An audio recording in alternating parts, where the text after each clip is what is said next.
भारत की सत्ता में भारत की पार्टी में एक बहुत बड़ा भूचाल आया है। जो दुनिया की सबसे बड़ी लोकतांत्रिक पार्टी बीजेपी, जिसको हम बीजेपी के नाम से जानते हैं, उस बीजेपी के अंदर एक बहुत बड़ा भूचाल आ गया है। दोस्तों, भूचाल जो बनता है ये सीधा इसका जो कनेक्टिविटी है योगी आदित्यनाथ से जुड़ी है। जो योगी आदित्यनाथ सीएम है इस टाइम यूपी के, वो यूपी जिससे जो है दिल्ली का रास्ता क्लियर हो जाता है, उस यूपी पर कब्जा जमाए बैठे पिछले दो विधानसभा चुनावों से जो योगी आदित्यनाथ फिलहाल अभी सत्ता में बने हुए हैं, उन्हीं को लेकर बीजेपी में एक बहुत बड़ा बवाल मच गया है। और बवाल इसलिए मचा क्योंकि योगी आदित्यनाथ बीजेपी के अंदर वो चेहरा बनकर उभर रहे हैं। जिस तरह से कभी नरेंद्र मोदी गुजरात टू दिल्ली लगे थे, उसी तरह से जो है अब जो बीजेपी के वो नेता हैं जो काफी समय से, लंबे समय से बीजेपी के अंदर बने हुए हैं, और वो उनसे शायद अब बर्दाश्त नहीं हो रहा कि एक छोटा सा नेता आता है और ऊपर की ओर उभरता है, अपने काम पर, अपने दम पर जनता का लोकप्रिय नेता बनता है और आकर के दिल्ली की गद्दी पर बैठने को तैयार हो रहा है। वो तमाम वर्षों से जो मतलब पिछले 50 साल से, पिछले 40 साल से बीजेपी के अंदर बने हुए हैं, उन चीज को ये बात खप नहीं रही, उन लोगों को ये बात जो है हजम नहीं हो रही। उनको शायद लग रहा है कि यार हम इतने वर्षों से बीजेपी में के झकमरा रहे हैं साहब। अब उनको जो है इस तरह की उनके अंदर बेचैनी पड़ गई है और वो जो है अब सीधा योगी आदित्यनाथ को टारगेट करना चाहते हैं। उनका मानना है कि शायद ऐसा मानना हो, हालांकि हम इस बात की पुष्टि नहीं करते, लेकिन हम एक अनुमान लगा सकते हैं कि शायद उनको अब ऐसा लग रहा हो कि हम कोई बीजेपी में इतने समय से हम इस बीजेपी के अंदर काम कर रहे हैं, हम शायद आगे नहीं बढ़ पा रहे हैं, और योगी आदित्यनाथ जैसे नए चेहरे आते हैं, नरेंद्र मोदी जैसे नए चेहरे आते हैं और फटाक से ऊपर आते हैं और सीएम की और पीएम की कुर्सियों पर आकर बैठ जाते हैं। और यही चीज शायद अब जो है नहीं खप रही, यानी कि जो हम इन तस्वीरों में देख पा रहे हैं ये बीजेपी की वो जोड़ियां हैं। इधर आप देख सकते हैं नरेंद्र मोदी जो मतलब इस वक्त पीएम बने हुए हैं भारत के, और यहाँ पर हम देखें तो इस बीच में योगी आदित्यनाथ दिखाई देते हैं जो कि यूपी के सीएम फिलहाल बने हुए हैं। और अगर हम जस्ट साइड में देखें तो इधर आपको दिखाई दे रहे होंगे अमित शाह, और जिनको जो है बीजेपी की रीढ़ की हड्डी भी कहा जाता है, इनको चाणक्य भी कहा जाता है बीजेपी का। यूं कहें कि बीजेपी जो है इनके कंधों के भार से ही चलती है। तो इस तरह के जो मतलब हर इनके अमित शाह को इस तरह के सिस्टम से जाना जाता है कि बीजेपी की जो रीढ़ की हड्डी है वो अमित शाह है। जो मतलब चाणक्य नीति जो इनकी चलती है वो बीजेपी के अंदर, इनके दम पर बीजेपी टिकी हुई है, यूं कह सकते हैं। तो आप देखिए इनका क्या मानना है। इनका ये मानना है कि हम जो है लीड करते हैं ऐसे नेताओं को, ऐसे चेहरों को हम लीड करते हैं अपनी पार्टी के अंदर ला करके, और वो चेहरे जो है फिर जो पार्टी में इस तरह की जकड़ बना लेते हैं, इस तरह की पकड़ बना लेते हैं। जो पुराने नेता होते हैं उनको मौका नहीं मिलता है और डिमांड पर जो है उनको पीएम या सीएम बना दिया जाता है। ठीक वैसा ही हुआ था जब सन 2014 में योगी आदित्यनाथ यूपी से मतलब सन 2014 में जब बीजेपी भारी बहुमत से यूपी के अंदर जीती थी, तो उस वक्त योगी आदित्यनाथ का कोई चेहरा यूपी में साफ नहीं था। वो सीधे सीधे यूपी के अंदर चुनाव हुआ था, नरेंद्र मोदी को लेकर हुआ था। नरेंद्र मोदी का जो है उस वक्त चला था मोदी लहर के नाम से चुनाव हुआ था, और उस वक्त जो है ऐसा कुछ क्लियर नहीं हुआ था कि साहब अगर यूपी के अंदर इतनी यानी कि सत्ता बनती है तो हम योगी आदित्यनाथ को ही सीएम बना देंगे। देखिए उस वक्त क्या हुआ था, यूपी के अंदर कई चेहरे ऐसे थे, जिस तरह से केशव मौर्य, और एक जो है एक नए चेहरे थे, मैं उनको भूल रहा हूं, शायद उनका नाम मैं भूल रहा हूं, जो जिनको जो है मुख्यमंत्री बनाने के लिए, उनको जो है शपथ ग्रहण करने के लिए उनको कॉल भी आ गया था। लेकिन एंड टाइम पर कुछ ऐसे प्रोटेस्ट हुए थे ब्राह्मणों और ठाकुरों द्वारा, जिसके मतलब चलते जो है योगी आदित्यनाथ को हैंड टू हैंड जस्ट 6 घंटे के भीतर जो है ये निर्णय लिया गया था और योगी आदित्यनाथ को यानी कि मुख्यमंत्री बना दिया गया था यूपी का। और यही बात जो है अमित शाह को जब से जो है खलती नहीं है कि ऐसा ये क्यों हुआ था, क्योंकि जो मतलब पहले यहाँ के मुख्यमंत्री बनने वाले थे यूपी के सन 2014 में, वो अमित शाह के काफी जो है करीबी थे, और जस्ट एकदम योगी आदित्यनाथ का यूपी के अंदर आना और यूपी के अंदर आकर के मुख्यमंत्री बन जाना, ये अमित शाह को खटक गया था। और फिर उसके बाद में जो सन 2014 के बाद में जब सन 2019 में जब इलेक्शन होते हैं, और इलेक्शन होने के बाद में जब योगी आदित्यनाथ अपनी पूरी छवि दिखाते हैं यूपी के अंदर आकर के, और जब योगी आदित्यनाथ को पहचान करके यूपी के अंदर इलेक्शन हुआ था, तो उस वक्त क्या हुआ था, उस वक्त जो है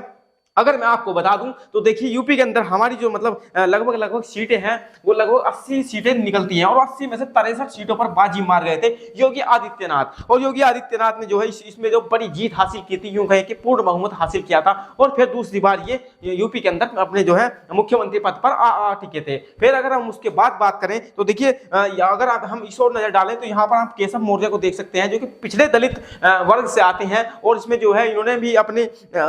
मुख्यमंत्री मुख्यमंत्री दावे को जो है मजबूत किया था, लेकिन इनको जो है उप मुख्यमंत्री बना दिया गया था। लेकिन वही जो है अब अमित शाह की जो सबसे बड़ी बात इसमें चल रही है, यानी योगी वर्सेस अमित शाह क्यों चल रहा है भारत के अंदर, जो भारत के राजनीतिक गलियारे हैं उनमें जो है ये कहा जा रहा है कि शायद अब बीजेपी टूटने वाली है या फिर योगी आदित्यनाथ क्या एक अलग पार्टी बनाने वाले हैं। क्योंकि अब ऐसा है कि मतलब नेक्स्ट जो इलेक्शन आ रहा है, जो पीएम इलेक्शन आ रहा है, उसमें जो नरेंद्र मोदी शायद अगले इलेक्शन में शायद ना दिखाई दे, क्योंकि एक जो है संविधानिक अनुसार जो संविधान की धाराएं हैं उनके अनुसार 75 वर्ष होने के बाद जो है कोई भी भारत का प्रधानमंत्री नहीं बन सकता है। और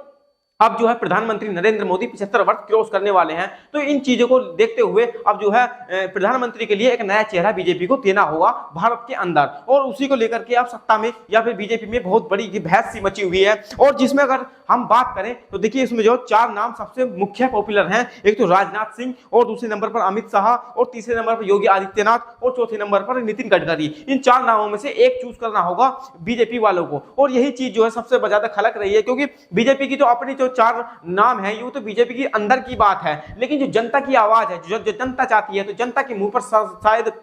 70% जो नाम आता है वो योगी आदित्यनाथ आता है। और इसी चीज को देखते हुए अमित शाह को शायद अंदर से अब जलन होने लगी है, और उन्होंने अब जो है योगी आदित्यनाथ की छवि को धूमिल करने के लिए साजिश रचनी स्टार्ट कर दी है। यानी कि जब पीछे इलेक्शन हुआ हमने देखा, जब यानी कि विधानसभा के इलेक्शन हुए थे, तो योगी आदित्यनाथ के कैंडिडेट जो चुने हुए थे, जब उन्होंने योगी आदित्यनाथ ने दिल्ली के अंदर अपनी फाइल सबमिट की, तो उनमें से उनके लगभग 70% से 75% जो उन्होंने मतलब अपने दलों के सांसदों के नाम भेजे थे उनको काट करके जो मतलब दिल्ली के अंदर बैठे हुए अमित शाह थे उन्होंने अपने हिसाब से वहां पर कैंडिडेट उतारे, और परिणाम ये हुआ कि दिल्ली के यानी कि यूपी के अंदर में 80 सीटों में से केवल जो पिछली बार 63 सीट जो यूपी में बनी थी वो केवल 30 पर समेट कर रह गई, 33 पर समेट कर रह गई। हमने पीछे देखा 33 सीट ही केवल यानी कि बीजेपी के खाते में आ पाई थी। बाकी तो अगर बात करें वहीं समाजवादी पार्टी की, तो समाजवादी पार्टी जो है 38 सीटें कहीं ले जाती हुई हमको दिखाई दे गई थी। तो इसमें जो है बहुत बड़ी नाकामयाबी सामने आई थी, जिससे क्या होता है दोस्तों कि देखिए अगर किसी को भी प्रधानमंत्री का पद अगर चाहिए होगा तो उसका चेहरा इतना मजबूत होना चाहिए ताकि जो है उसको कोई मना ना कर सके। और इसी चीज को जो है योगी आदित्यनाथ इस चीज का 2 बार लगातार सत्ता में आ चुके हैं, इस चीज का वो प्रदर्शन कर चुके हैं। लेकिन इस बार जब इस तरह से कैंडिडेटों का यानी कि लिस्ट खारिज कर देना और उनकी छवि को धूमिल कर देना, क्योंकि अमित शाह जानते हैं कि अगर मैं कुछ ऐसे कैंडिडेट यूपी में उतारूं जिससे कि यूपी के अंदर योगी आदित्यनाथ की सीरियस एक बार सरकार गिर जाए, और जब से एक बार सरकार गिर जाएगी तो उनका पीएम का जो रास्ता है वो बिल्कुल फिनिश हो जाएगा। क्योंकि सीधी सी बात है, जब तुम यूपी में ही हार गए हो तो दिल्ली में क्या करोगे, इस तरह की जो है कहीं ना कहीं नैरेटिव सिस्टम बन जाता है। और इस चीज को लेकर अमित शाह लगातार काम इस पर कर रहे हैं। वहीं अगर हम आगे बढ़ते हैं तो देखिए हम यहाँ पर यूपी को देख पा रहे हैं, तो यूपी में हमने भी आपको बताया 80 सीटें निकलती हैं यहाँ से, और यहीं से जो है दिल्ली का जो मतलब रास्ता साफ हो जाता है। क्योंकि दिल्ली का रास्ता साफ करने के लिए 80 विधायक 80 सांसद बहुत होते हैं। इसी के चलते हुए जो है इस टाइम जो है बीजेपी में बहुत लंबी खिचड़ी पक रही है। हम आपसे शायद अगर आप हमसे जुड़ रहे हैं तो हमको शायद कमेंट सेक्शन में बताओ कि क्या योगी आदित्यनाथ बेहतर है, क्या फिर हम जैसा सुन पा रहे हैं कि अगले जो प्रधानमंत्री पद के उम्मीदवार होने वाले हैं जो कि मतलब अमित शाह है, क्या अमित शाह ठीक रहेंगे? हमको कमेंट सेक्शन में जरूर बता देना। आगे बढ़ते हैं। देखिए दोस्तों एक चीज जो खबर है नेक्स्ट मैं आपको बता दूं कि भारत के अंदर बीजेपी सिर्फ 2 नामों से जानी जाती है, या तो कमल का फूल या फिर योगी और या फिर मोदी। ये बात जो हम सभी जानते ही हैं, इनके अलावा कोई तीसरा नाम नहीं आ रहा है। और यही चीज बार बार जो बीजेपी में पुराने सत्ता में बने हुए नेता हैं उनको ये चीज खल रही है कि साहब हम तो जो है इतने वर्षों से काम कर रहे हैं, हमारा तो कोई नाम नहीं है। आजकल के नए छोकरे आते हैं और जो है आकर के प्रधानमंत्री या फिर मुख्यमंत्री की सीट पर बैठ जाते हैं, तो हम कहाँ जाएंगे? हम क्या इन्हीं गृह मंत्री और डिफेंस मंत्री बनकर ही रह जाएंगे क्या? तो वो चीज उनके अंदर से कहीं ना कहीं अब दिखाई दे रही है। लेकिन जनता की जो मार है वो सब किसी को झेलनी पड़ेगी। अगर बीजेपी में कुछ ऐसा होता है या बीजेपी फेरबदल करती है अपने हिसाब से, तो उसको ये खामियाजा भुगतना पड़ेगा। जिस तरह से वो 70 साल पीछे जो है मतलब कांग्रेस राज किया, हो सकता है